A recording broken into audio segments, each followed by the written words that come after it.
The events that led up to the situation we now have with the escape burns in the Walpole wilderness area go back some time.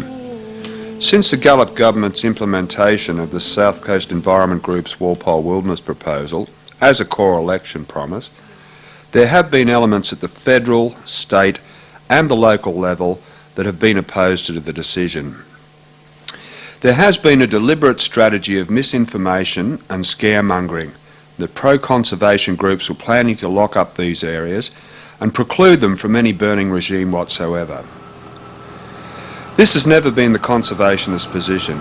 It's always been acknowledged that controlled burning has a function in the management of this area. The South Coast Environment Group, as early as the 16th of April 2001, only a couple of months after the election of the C.a.L.M government, made a submission to the Minister requesting an urgent review of prescribed burning practices within the Walpole Wilderness area.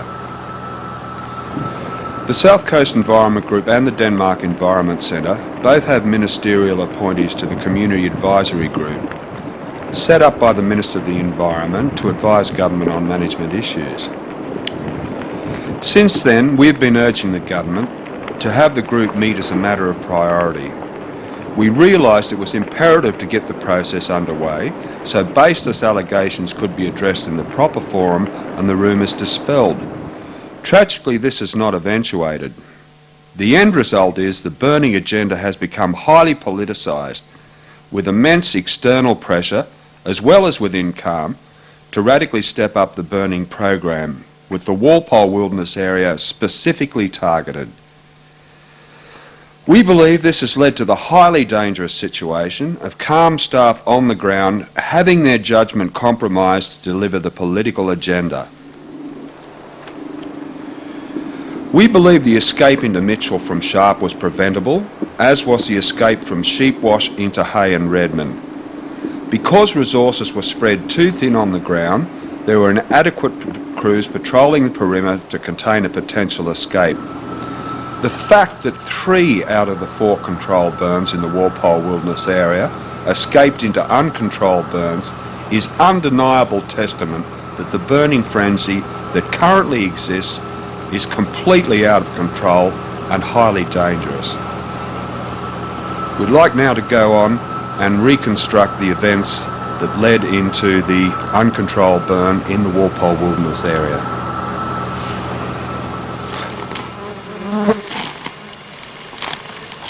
Okay, we're standing in the flats here just off Thompson Road. About 2 kilometres to the north is Nicol Road. On the 22nd of October, the fire was started up in the corner of Nicol Road, and the object of the exercise was to burn out all these flat sections.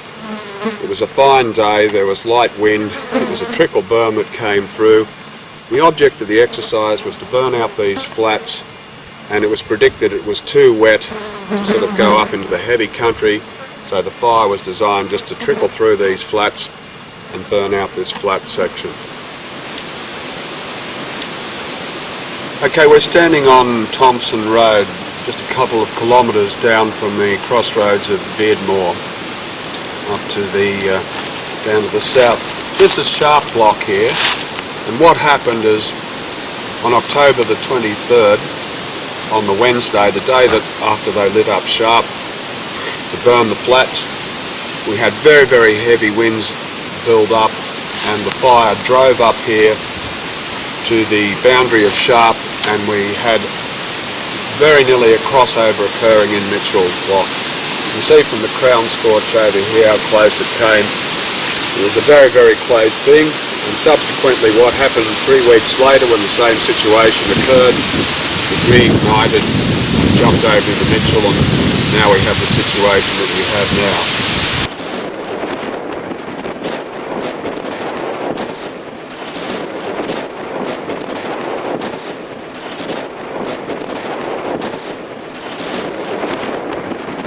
Winds howling.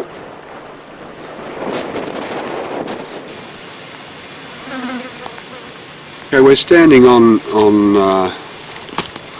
the western boundary of Thompson Road. So this is Sharp Forest in here, And what happened approximately 22 to 23 days after the initial light up of the flats in Sharp, some of this country must have been still smouldering from the heavy windy conditions that occurred the day after they lit up the flats. Some of that smouldering timber in here reignited and it swept up this slight slope, and then it jumped over Thompson Road here into Mitchell Block, which carried through on a very, very fast running front and eventually into Crossing, and which has started this whole episode. So this is the point which it occurred, approximately 23 days after the initial light up. So it was almost inevitable. It happened a day after they lit it up. It almost jumped over. 23 days later, it did jump over at this point. So it's almost inevitable it was going to happen at some stage or other, which is what we predicted and why we advised not to light up Sharp.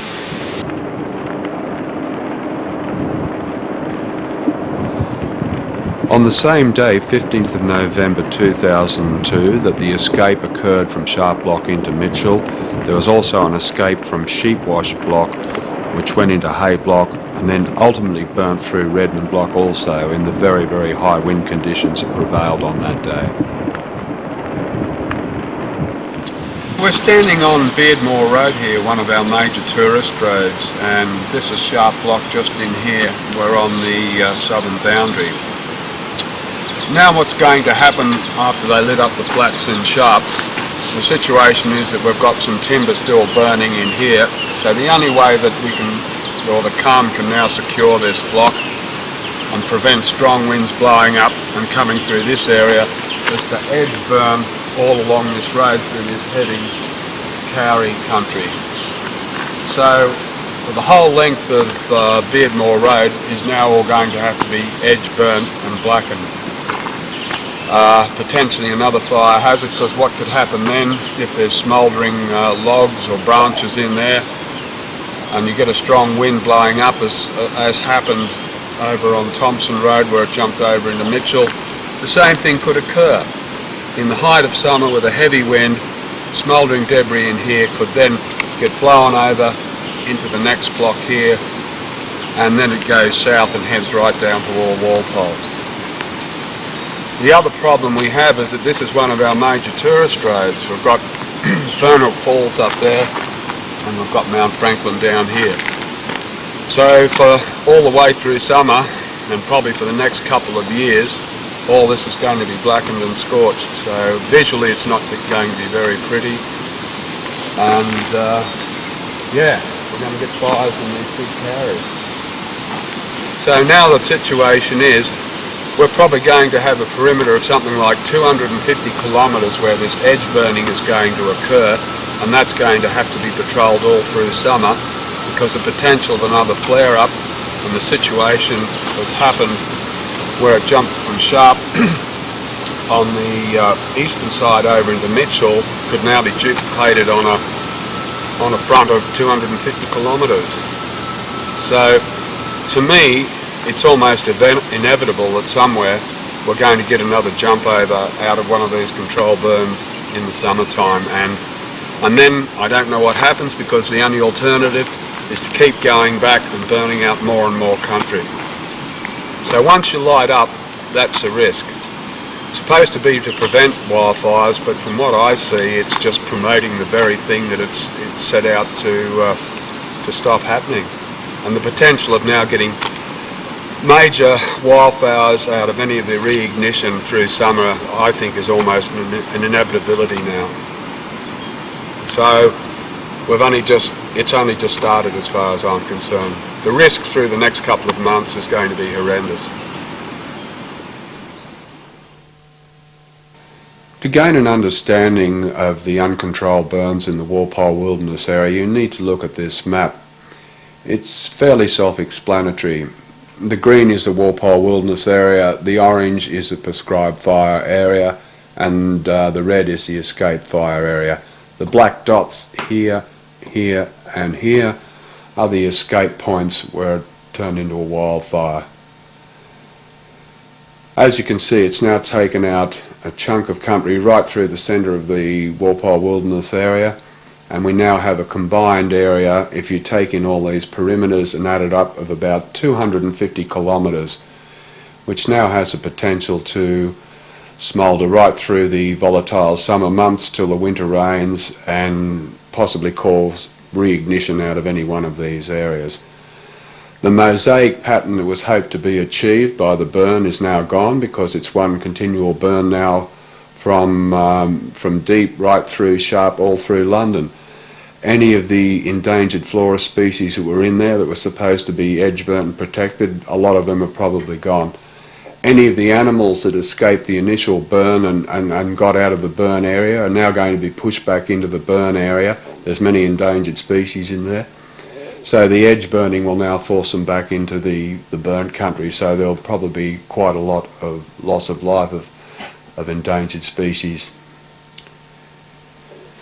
The Table Hill burn was lit by aerial ignition on the 15th of October, the 16th of October and the 21st of October. London Block was burnt by aerial ignition on the 21st, and after edge burn which escaped on the 15th of October into Rate Block, just here. Sheepwash was burnt by aerial ignition on the 30th of October, the 10th of November, and there's an escape on the 15th of November into Hay Block. Sharp was initially lit on the 22nd of October in the northeast corner, up here, and subsequently there was aerial ignition on the 10th, the 13th, the 20th, and the escape across here into Mitchell Block occurred on the 15th. So it leaves the obvious question, if this is how we deal with controlled burns in a potential national park, or what is ostensibly being managed as a national park, with future wilderness areas and the potential of being World Heritage listing, if this is our controlled burn program in an area as sensitive as this, then obviously there's something very, very wrong. And you can see the kilometres here. And again, if you look up here, you'll see the prescribed fire is 283 square kilometres, and the escape fire 238 square kilometres. A vast chunk of country.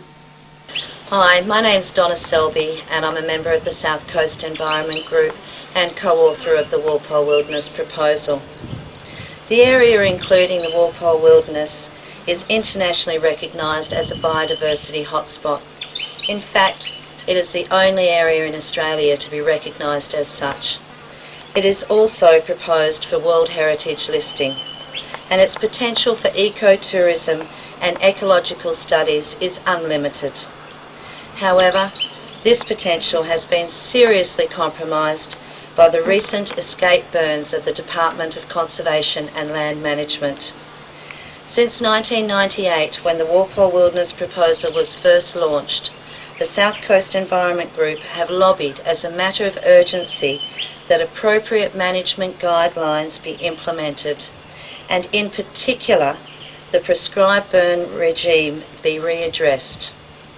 And I'd like to quote to you from some correspondence between the South Coast Environment Group and the Minister for the Environment, the Honourable Judy Edwards, on the 16th of April 2001. This submission states, SCEG identifies the need for an urgent review of prescribed burning practices, which currently are substantially designed for production forest management values.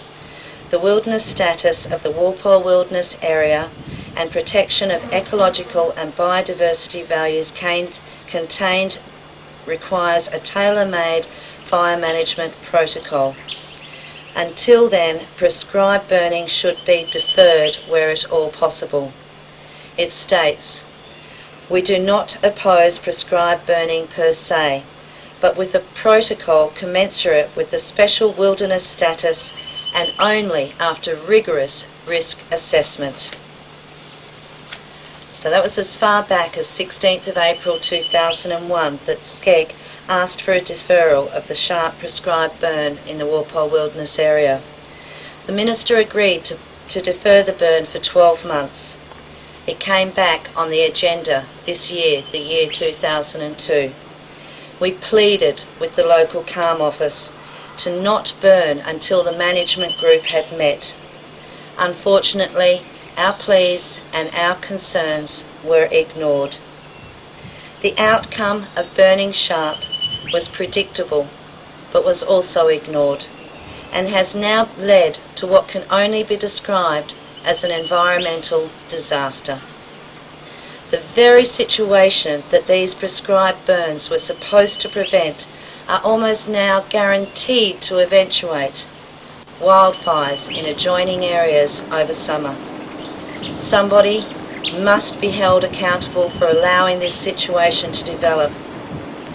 In the internal review of C.a.L.M's prescribed burning review, it states on page 48, section 7, fire scientists or ecologists from Science Division have rarely been directly involved in the planning process. Decisions to burn are made at the local level with no input from C.a.L.M's scientific head office. This is a situation that must be remedied. From this environmental disaster, we may be able to salvage one important thing. It is absolutely imperative that at a local, regional level of our Department of Conservation and Land Management, we have someone in management with ecological and environmental expertise and background. If this happens, then hopefully this situation will not happen again in the future. I throw my pearls before swine, drinking beer and staying blind. What will it take to make them see this world is a precious place to be? It's not a TV show, there's nowhere else to go. You wanna live in outer space? No, we'll stop wrecking this place.